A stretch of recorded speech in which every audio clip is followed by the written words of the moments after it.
413 lahat to mga sis. So, meron na mga sis, paalis kami ngayon dahil mamalengke kami. Tapos na ako sa duty ko. Then, katatapos lang din ni Christian magtupi ng damit. Kaya ngayon pa lang kami makakaalis para mamalengke. Anong oras na? 6:30 na. Yun yung service namin mga sis, e-bike. Gabi talaga kami namamalengke mga sis kasi ito lang yung time na magkasama kami.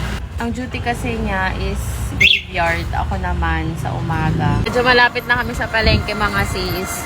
And naampon pa lang. Buti na lang may bubong tong e-bike namin. First stop namin ay Super 8 mga sis. Hindi ko alam kung open pa to. Open pa naman siya mga sis. Gardenia. 100 pesos siya dito.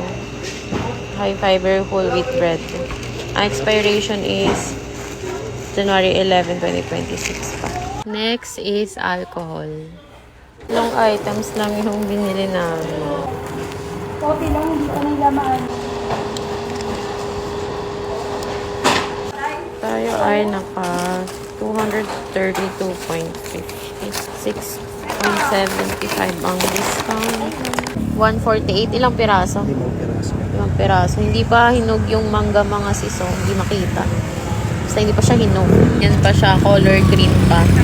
Ganito yung palengke dito mga sis. May mga stall na close na. Pero meron pa din namang open.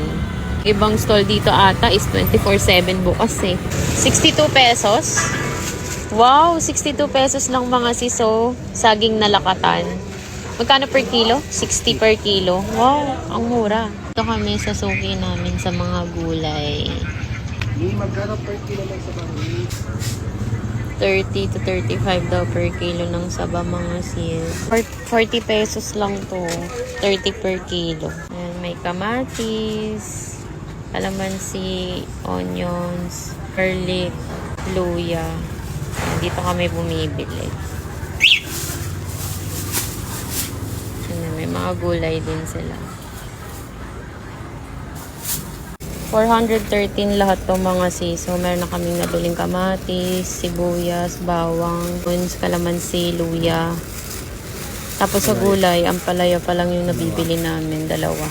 Laki ng upo, 20 pesos. Dito naman kami bumibili ng iba pang gulay na hindi available doon sa kapilang tindahan.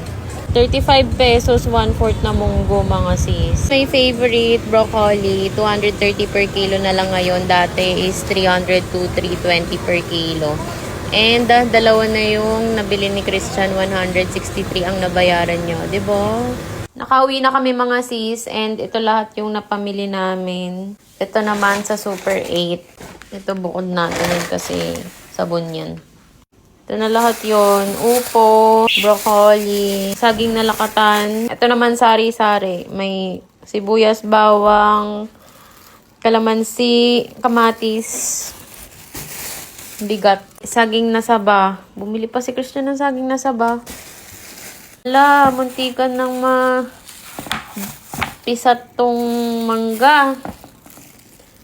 Buti na lang, medyo hilaw pa. Last but not the least, itong munggo. Na lahat yun mga sis, more or less 1-2 daw yung nabayaran kanina ni Christian. Ngayon, magliligpit naman tayo.